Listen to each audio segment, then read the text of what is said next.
신년기획 2026 대한민국 지방선거 대전망, 오늘은 강원도 살펴봤고요. 다음 주 토요일에는 전라남북도, 일요일에는 경상남북도 전망해 보도록 하겠습니다. 자, 북한 소식 정리합니다. 통일연구원의 조한범 석좌연구위원 전화로 연결돼 있어요. 안녕하세요. 안녕하세요. 정부가 9.19 군사합의 복원에 속도를 내고 있는데, 이 9.19 군사합의 언제부터 정리가 됐었죠? 네, 그러니까 시작은 2018년 한반도 평화 프로세스 문재인 정부 당시 9월 남북 정상회담 때 판문점 남북 공동선언 이제 이행 차원에서 시작이 됐고요. 예. 이제 종결된 건 2024년 6월 윤석열 정부 때 이제 대북전단, 그다음에 북한의 쓰레기 옹물 풍선 요 사태 때 이제 전면 중단이 됐죠. 네.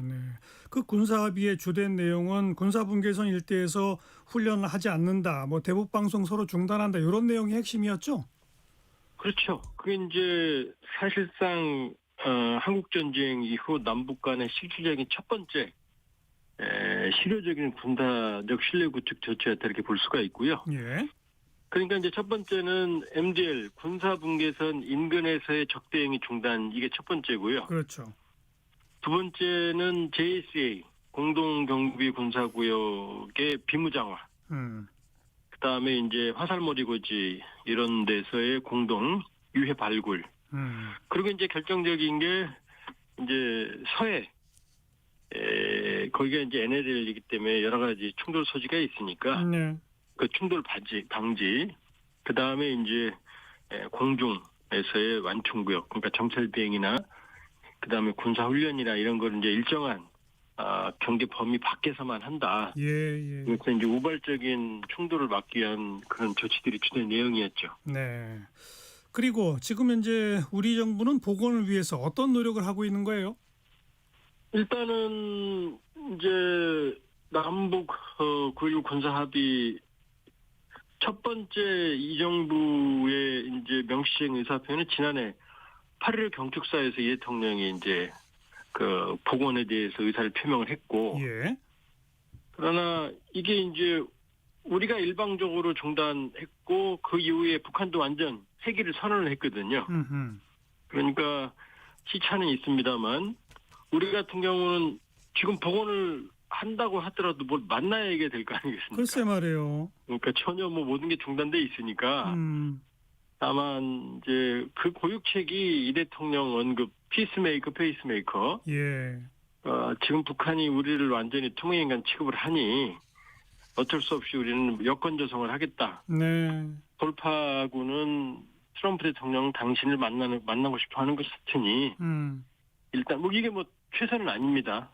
그러니까 차선으로 우리가 여건을 조성할 테니 예. 북미가 먼저 물꼬를 타라. 요 아니죠. 그래서 네. 우리가 뭘 해도 지금은 뭐 백약이 무효인 상황이죠. 우리가 무슨 조치를 취해도 북한에 일단은 뭐 들었으면 들었다고, 예를 들어서 비전장 장교수 보낸다. 그럼 옛날 같으면 뭐 북치고 장구치고 나왔는데 아무런 반응이 없고. 대꾸가 없으니까 뭐. 예, 표류한 북한 어민들 보낼 때도 답변이 없어서 예. 그냥 동해 NLL에서 자력으로 돌아가게 했거든요. 그랬죠. 그러니까 지금은 대답 없는 메아리가 정확한 현 상황이 있죠. 우리가 뭘 해도 예. 일단 북한이 이 입장을 바꾸지 않는 한 뭐 바꿀 것 같지는 않고요. 네. 지금 그냥 우리가 분위기만 조성하는 거죠. 근데 이제 행동으로 우리는 이제 대북 방송 안 하고 있고, 그다음 지금 뭐 그 군사분계선 인근에서의 그 무장 훈련 뭐 이런 거 안 하고 있죠? 또 정찰 비행도 안 하고 있지 않나요? 예, 실질적으로 뭐 자세하게는 군 기밀이니까 모든 걸 밝히기는 어렵습니다만 군에서 입장에서도 어쨌든 사실상 복원 수준의 지금 활동을 하고 있다고 봐야 되는 거고요. 예. 다만 일부 뭐 민감한 우리 꼭 군의 소요나 혹은 안보에 필요한 정찰 비행이나 이런 부분들이 이제 필수적인 부분을 시행하고 있다고 봐야겠죠. 아무튼 사실상 우리는 그 군사 합의에 기초한 행동을 하고 있는데, 북한은 어때요? 북한은 뭐 그 분계선 근처에서의 군사 훈련 같은 걸 하고 있습니까? 북한도 엄밀히 보면은 하는 것 같지는 않은데요. 그러나 이제 그 북한의 남북 적대관계 전환, 한반도 유구화론 전환, 민족통일 개념 폐기 지시 이후에 네.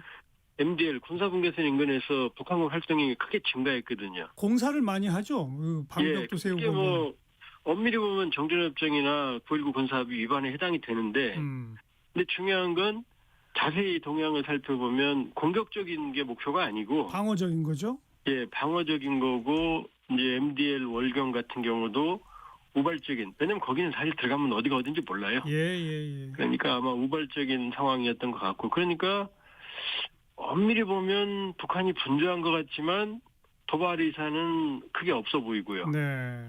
실제로 이재명 정부 들어서 전략적인 도발은 거의 없다고 봐도 되거든요. 그런 셈이죠. 네. 그러니까 역설적으로 양측이 알겠습니다. 9.19 군사합의를 거의 지키고 있다고 봐야죠. 그러니까 사실상 행동으로는 그냥 9.19 군사합의식으로 행동은 남쪽 북쪽 다 하고 있지만 서로 만나 대화를 아무것도 못하니까 뭐 형식적 선언은 도저히 불가능한 상태, 한마디로 이런 상태로군요. 그렇죠. 그냥 실질적으로는 긴장 완화를 위해서 양측이 노력을 하고 있는 것 같고, 그러나 다만 이제 우리 복원했다라고 도장 찍으려면 만나야 되는데 알겠습니다. 그게 안 되는 거죠.